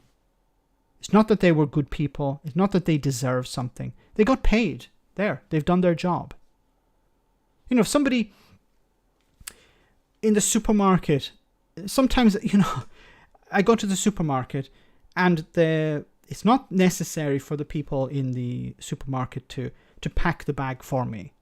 In some supermarkets they do, in others they don't. Sometimes the people working in the supermarket, I know I'm going off on a tangent here, they put the groceries into the bag for me. They don't have to do that. But when they do, I thank them for that. I say, thank you very much for doing that. Because it doesn't cost me anything. And I think it's a little bit of, you know, a bit of a human touch. Thanks for doing that. It's very kind of you. Boris Johnson would be, I don't know, he would call their manager and have them fired or something like that. That's the impression I get. Anyway, I'm going off on a tangent there. 9 months to prepare the NHS. Now it's on its knees. Anyway, universal credit, if it's, you know, it's a small cost to maintain people's basic dignity. I think probably they may do it because they will be forced into doing it. They'll probably, you know, at the very last minute, maybe a footballer will call them up on the phone and say, look, maybe you should do it. And they'll go, okay. It's not that we want to, but we better probably do it. Otherwise, there'll be a backlash. It's not that they do things because they believe it's the right thing. It's they do it because they want to avoid the backlash. You know, it's like, you know, my wife says, take out the rubbish. I don't take out the rubbish because I want to take out the rubbish. I take it out because if I don't take it out, there will be a backlash. That's a bit like what the Tories do. They don't want to help the poor, but they understand that if they don't, there will be a backlash and they'll have to pay the consequences. Populism grows on poverty and hopelessness. I agree, Conservator. Unfortunately, that's true. Grind people down, put them in a position where they feel that there's no hope, and you'll be able to convince them to vote once again against their interests. Go, Mrs. Max. Okay, let's move on. So I just want to do. Ooh, we're getting close to the end. I don't want to lose out on this. My problem is I start talking too much, and then I have a schedule. I will report. I have a schedule. So okay, I have to keep an eye on the schedule. So I want to show you, this is just a little bit from this. I'm not going to show the whole video. Just that Scotland is imposing new restrictions. It says here, yes, from Scotland coronavirus lockdown to last until mid-February. So it's an extra number of weeks. I think this was due to end at the end of January, but it's going to be extended. On some cautious grounds for optimism, I'm pleased to say, but also set out why it is vital in order to protect the NHS and save lives to stick with these restrictions for a further period. I will set out what that means for the timing of getting children back to school, which of course remains a priority for all of us. And finally, I'll touch on other aspects of our response to COVID, including control of borders, the further expansion of testing and the progress of the vaccination programme. Firstly, though, I'll give a brief summary of the latest statistics and then seek to put these in some context.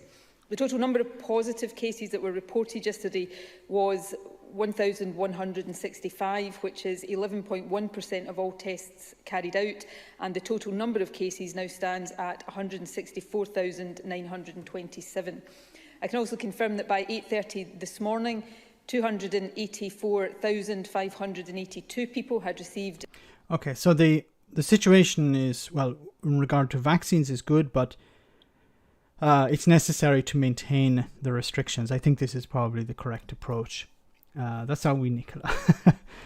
Indeed, this much discussed populism has a name: proto-fascism. On the topic of fascism, I just want to see if this is up yet.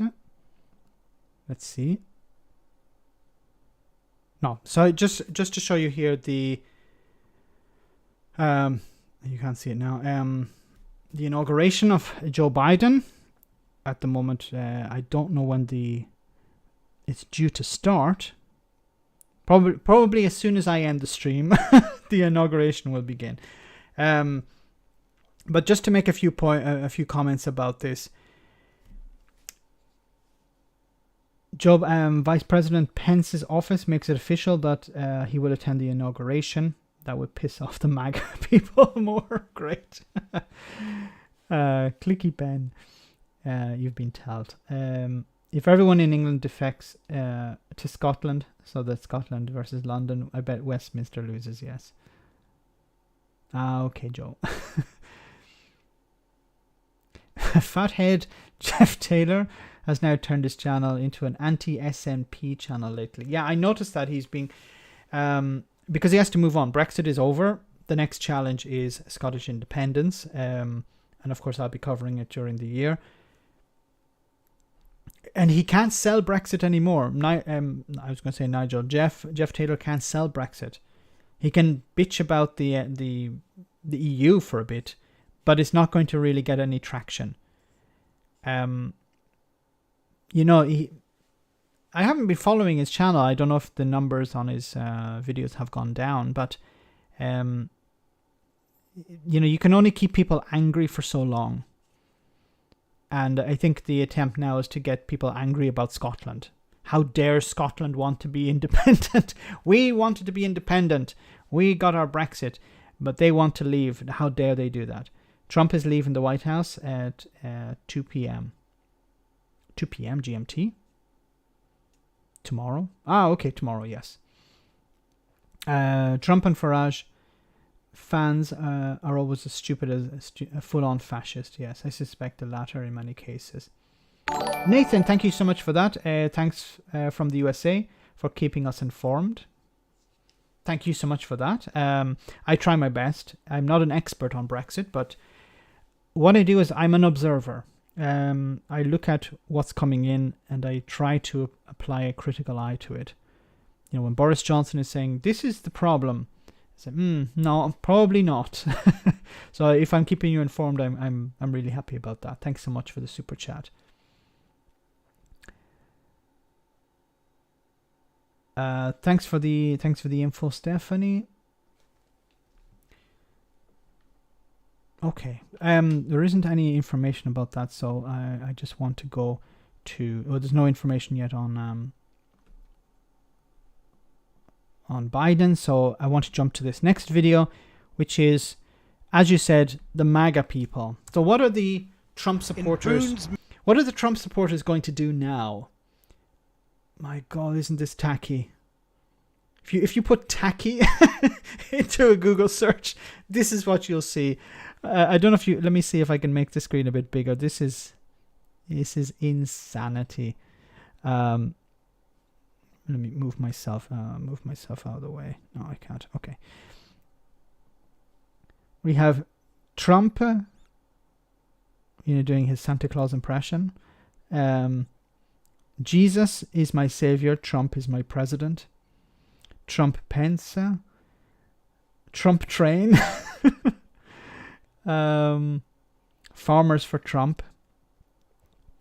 Jesus, yeah, once again, a lot of hunk for Trump. This sign has actually fallen down. I don't know why it's there. It's fallen down, but...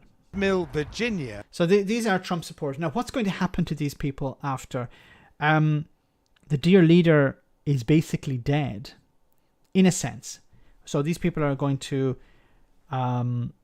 you're going to probably see them crying on TV. You're going to see them protesting, complaining. What's concerning for me is that, is Trump going to go away and be quiet, or is he going to try and get these people motivated to women for Trump, like turkeys for Christmas? Is he going to motivate these people to take further action? I said before, Trump had his victory. It was a disaster. These people were basically cannon fodder. But when I say he won, he knew that these people would do what he told them to do. They were willing to even go to prison on his command. So he knows that there's a certain section of society who will do whatever he wants, and he can just flick a switch at any moment and they will come running to him. This is extremely concerning. Bethlehem Road leads you directly here to a shrine where a supersized Donald Trump appears, Christ-like, on the front of this former church. It's now a place where his devotees demonstrate piety to their earthly Messiah by buying up Chinese-made Trump merchandise. There's a Trump train knife all aboard. It's an unusual painting of the media as clowns. As your cap says here, Trump's still my president. There you go. The owner, Donald Whitey Taylor, had 3 meetings with Trump and insists business is booming, even as their president reluctantly leaves office. He is the savior of the United States, but he's not God. Yeah. Why do you say he's the savior of the United States? The liberals have gave it away. Obama's the worst thing that ever happened to America.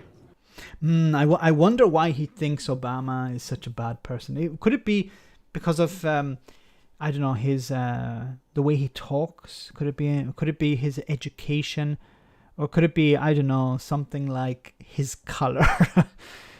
Bugden, thank you so much for that super chat. If he's smart, he will. Trump burned a lot of bridges. But I think his supporters are so insane, they'll do whatever he asks them to do. There's a bit of a cult around Trump. Oh, sure.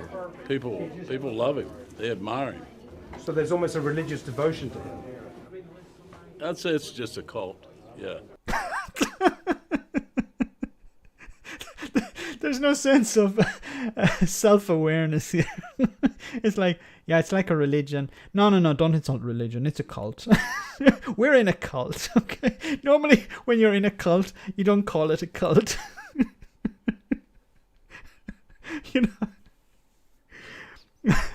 These people are insane. These people are amazing. You can't even get Brexiteers to say, yeah, Brexit is a cult. It's not a religion, it's a cult. Another nut job called Taylor. My God. James, thank you so much for that. Malaysia Boogaloo ready to fight for Trump. Yes. Donald Trump has taken advantage of this zealous devotion to stoke fear among his supporters about what Democrats might do now they're in charge. No, we got to protect ourselves. We got to protect ourselves from... It's always, stick to your guns, America. What is this thing about Americans? Like this fear of... James, thank you so much for that. What's this fear about Democrats coming to take your guns? I would ask these people, did Bill Clinton take your guns? Oh, well, no, he didn't. Okay, did Barack Obama take your guns? No, he didn't. So why do you think that Joe Biden is going to take your guns? Because he's a Democrat.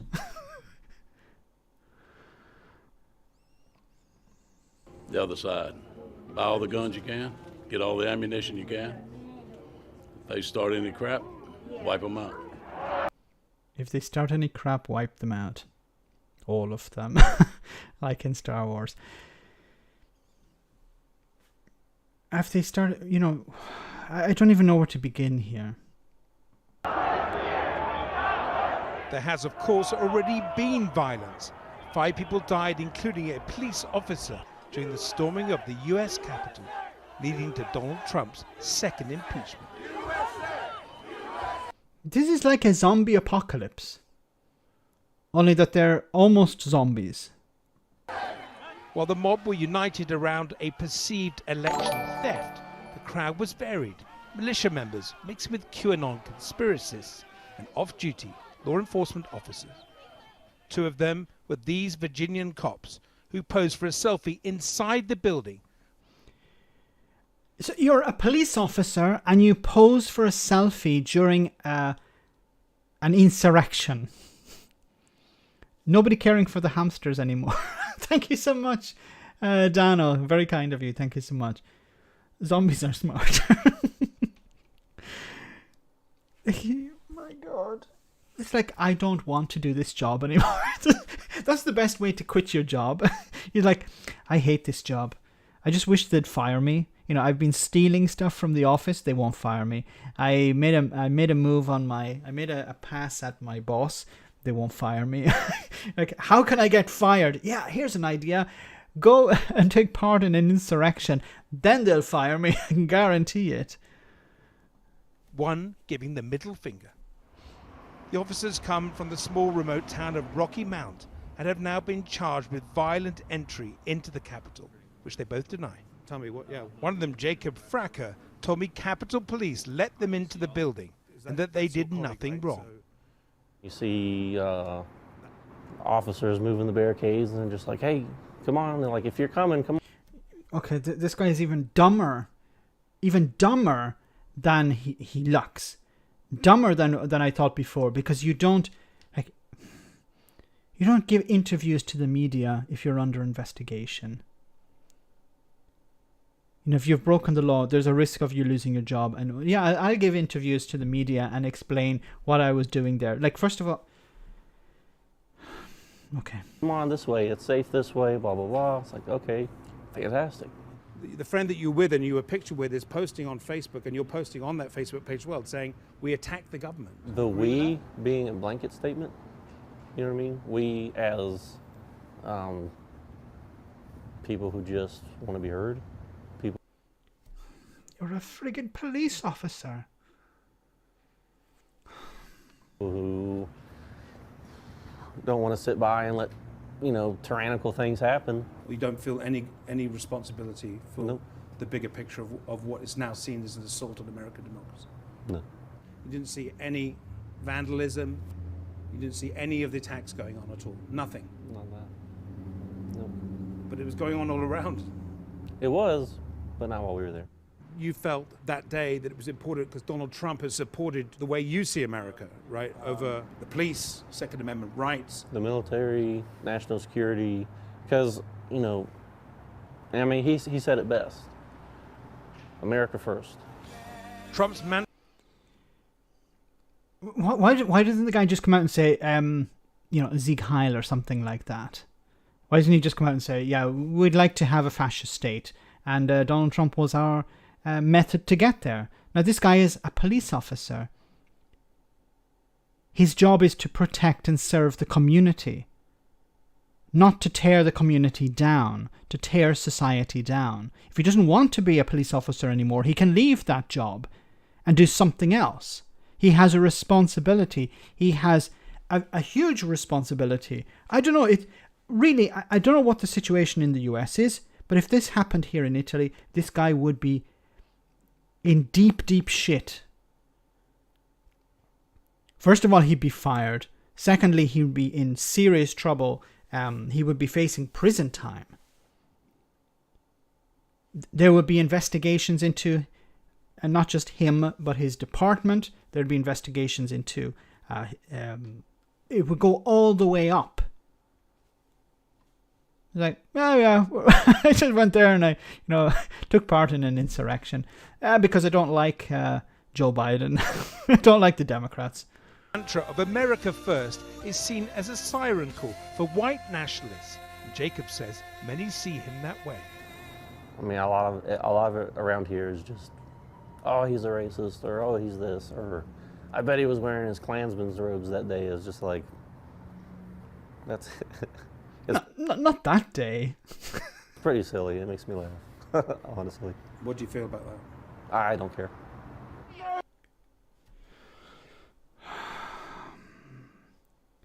My God. And he says, I don't care. Is he this stupid? It's like he should say, no, I don't think it was true. Not, I don't care. I don't care if he was wearing a Klan's outfit or not. Is there an IQ test for, to be a US cop? Police union taking away these guys. I hope they are. Really, like, I'd be afraid if this guy was a police officer in my community. Now, I know there are dumb police officers, people who should not be in that position, but he's basically said, yes, I support fascism, and he doesn't care. Oh my God. Anyway. You don't know. In a sign of how fractured Rocky Mount has become, this angry confrontation erupted after the picture of the officers emerged, supporters facing off against protesters demanding the men be prosecuted. Penny Edwards-Blue has lived in this town all of her life. The way that this case is handled, it is going to be a point of conflict in our town, regardless whether it's handled correctly or not. Because either way, one side or the other is going to be upset. Penny See, this is not just a matter of somebody. He believes in Trump, or he's a Trump supporter. That's not the point here. He broke the law. He broke the law in a very, very serious way. He undermined his position as a police officer. He has no right to wear that uniform anymore. Now, if I was in the police, I would be banging on the door of the police union to get this guy out of here, because he's bringing all of us into disrepute here. He's undermining all of us. It's not just a rotten apple. It's much worse than that. This undermines police officers everywhere. If I was a police officer, I would be saying, what the hell is this guy still in the force for? They have Q, but back the I. I'm not sure I understand that, Philippe. Thank you so much for that super chat. Apologies. If you write again, you don't need to do a super chat, but just write in the chat. Or can someone explain? I know the Q part. I'm not going to go into details about that. The police unions just do not care. It seems that the police unions are about defending the police officers and not about actually maintaining some sort of standard. The police union exists to protect police officers who do wrong. QAnon. Okay. IQ. Okay. They have Q, but lack the I. Sorry, I'm the problem as well tonight. Apologies. It's been a long stream. Yes, IQ. Apologies. IQ Max. Yes. Okay. Don't rub it in. Look, I'm not a police officer. Okay. I'll just finish a little bit more on this video, but this is insane. These big problems ahead. I believe a large majority of them are going to stick with Donald Trump because Donald Trump is about racism and white supremacy, and that is what they are ultimately trying to maintain. It's about power, and they're trying to hold on to that power. These people are taught this from the time they're small, and I know that because I grew up here. Taught what? Taught white supremacy. See, Trump didn't come in and radicalize. He just came and took advantage of what's here. I agree. She's completely right. I don't see Trump as a racist. I see him as someone who knows racist people want something and he gives them what they want. Now, you can disagree with me and say, well, Trump is a racist. And probably, yes, you're right that he is a racist, but I don't think his motivation around the presidency is racist. His motivation is to protect himself, to empower himself. He surrounds himself with people who are racist because he knows that his followers are racist, and his followers will support him no matter what he does, but they need to be motivated. He can't convince them by being peaceful, being nice, being hippies. No, they need fire. They need red meat. That's what they need in order to come out and vote, to come out and support him. And I think, and I've said this before, I think what happened at the Capitol buildings was a test of his support base. Do you support me? If you do, go out and do this, carry out this action. My bad. If my joke was too weird due to the capital I looking like a lowercase l. No, Philippe, you're not the problem. I'm the problem. Apologies. I agree with her, Max. Trump sees money opportunities from this racism. Yes, he's a racist, but I don't think the presidency was motivated by racism. It's an opportunity. It's all an opportunity for him to make cash out of this, to improve his position, to benefit in some way personally. National Guard are in force in the inauguration. 2 military found to have links to the KKK, and another 2 have been moved to other duties. Thanks for that, QA Library. Yeah, I read about that, how members of the KKK are in the National Guard at the moment. Very bad vetting process, I think. Very poor vetting process. At least they were found. What would they have done if they were not found? Maybe there are others. Okay. So guys, I want to end the stream. We're a bit over the time. So I want to say a huge thank you to everyone who's come on the stream. Remember, almost at 50,000 subscribers. I want to, if you want to be part of the draw, and maybe you could win a fantastic prize. Can't tell you what the prize is. It's a surprise. But there's an opportunity to win a great prize, fantastic prize.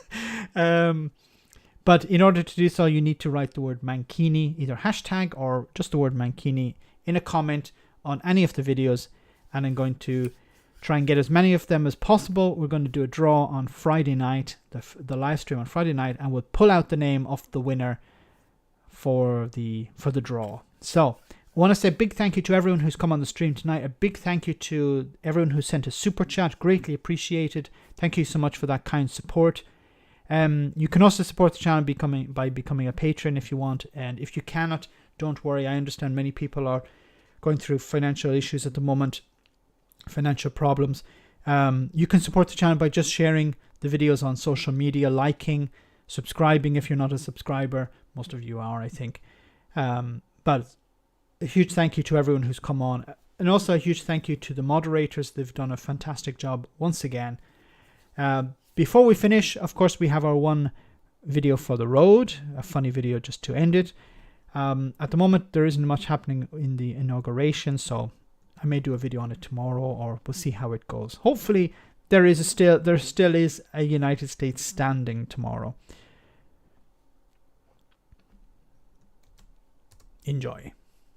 Hi there, Nicola here. Well, I'm worried sick. I mean, the figures are going up. People are in the hospital and we're asking everybody to lock down, stay at home.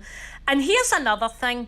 See this, I'm going to book a wee trip and go travelling. Nobody's allowed to be travelling now, unless you've built your own fucking aeroplane out of balsa wood and you can fly it yourself out of the Isle of Arran. Should you be travelling anywhere? There'll be no travelling in and out the country. We're all fucking worried sick. I'm up to high door with a lot of it. Now we're going to go to Alan because he's got some very special information about the pandemic and what we should actually be doing here. Aye, stay in the house. Well done, Alan. You heard it here first. We're just asking everybody to look after each other and stay safe. Right, we're going to go over to a journalist for a wee bit of questioning. My fucking feet are killing me. Going to hurry up, son. Thanks, everybody, for looking after each other. We're all fucking frightened. We've all got anxiety and we're all nervous as hell. But the best we can do is stay in the house and don't go out unless you absolutely fucking have to. He's also said that he thinks it's possible that a second independence referendum could take place this year as well. Really? Is that a question about COVID? No. Is it fuck? You've been told. Right, listen, everybody. Look after each other, pull on your emotional life jacket and keep each other afloat. I'm going to head off. I want you all to stick to all the rules. Try and just stay in the house. I mean, honest to fucking God, is this so hard to keep repeating every single day? Right, I'm out of here. Where's my clicky pen? I'm going to get my mask on. Want a wee sausage casserole today? My feet are killing me. Frank, get the door! Move it, Alan. I've got a bladder like a scar cushion. Very good. Fantastic as always. So, have a great night, guys. I'll see you all on Friday. So, same bat time, same bat channel. And remember to post that Mankini comment. So, as always, once again, thank you to everyone who's come on the stream. Thanks to all who has sent a super chat. Greatly appreciated. And thanks again to all the moderators for doing an amazing job as always. So I'll see you all on Friday. Have a great week. And as Boris Johnson always says, stay alert. Good night, guys. See you soon.